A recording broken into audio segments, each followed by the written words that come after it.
Good morning. We are back on the porch with my dog Olaf. And today I wanted to talk to you about the one skill, and I know that sounds like the one big skill you need for this thing, but it really is like the most essential skill that you need for career transitions, for choosing your career, for making big career decisions like whether you want to accept a promotion or is this position right for you. It'll even help you in interviews and tough situations in the job place. And this one important skill is self-regulation. A lot of people don't think about that as a career development skill, but it is one of the most essential career development skills that there is because jobs can be challenging. There can be challenging points in time. Decisions can be, hard decisions to make because they impact a lot of your life. And many people get into trouble, myself included. I've definitely done this in the past when I didn't realize what was going on.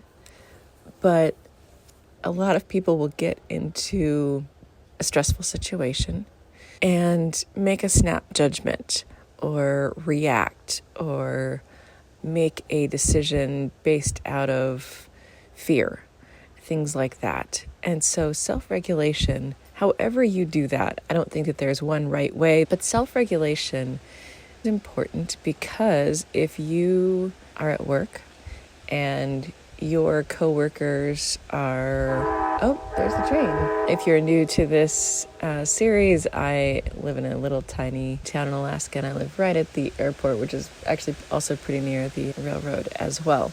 So self-regulation can help you navigate through those difficult times, like when your coworkers are making life difficult, when your boss is saying something that maybe you're in a review and you're hearing some things that you're not in agreement with or that might be true but are hard to hear. And it can help you make a better decision, not ruin your chances at things that you actually want. Because sometimes in the moment, our biology can take over.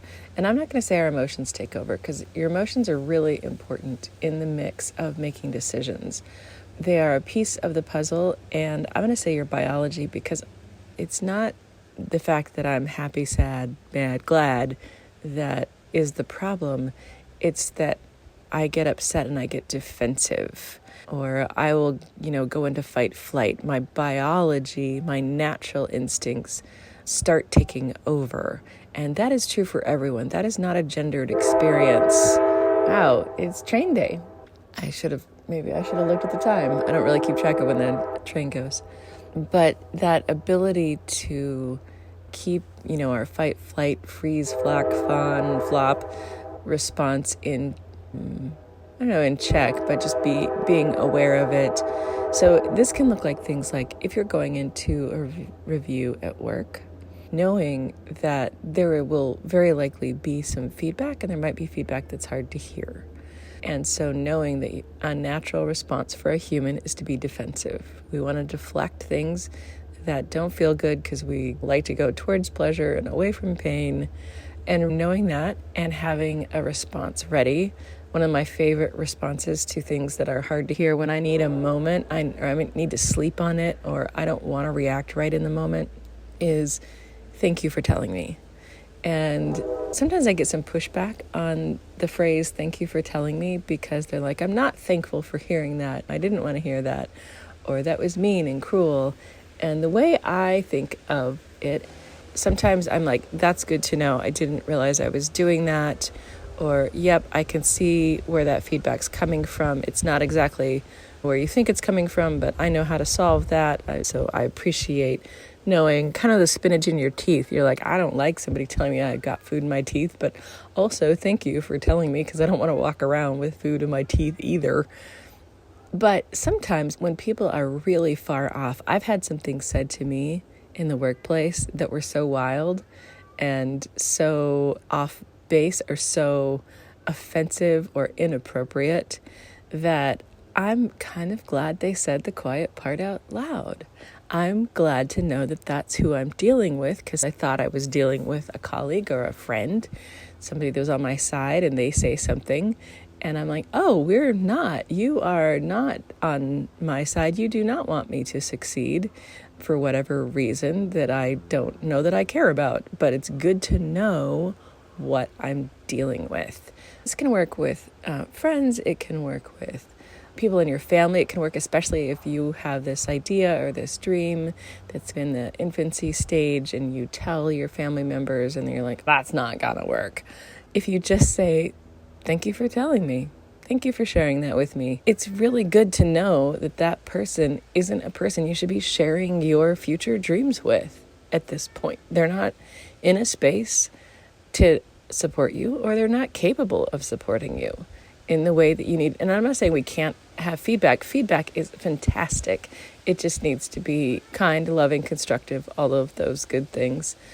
So thank you for telling me can be a tool in the workplace to help you stay regulated. Another one is a really, I think, a well-known one, but I'm going to say it anyway because it is one of the most effective, cheapest tools you can do, and that is slowing down your breathing. In tough situations that make you want to, turn in your resume and walk out the door and never look back, slowing down your breathing, just going outside for a walk, going to the bathroom, excusing yourself, and getting your breath slowed down any amount will help, because it's the opposite of what we do in fight flight.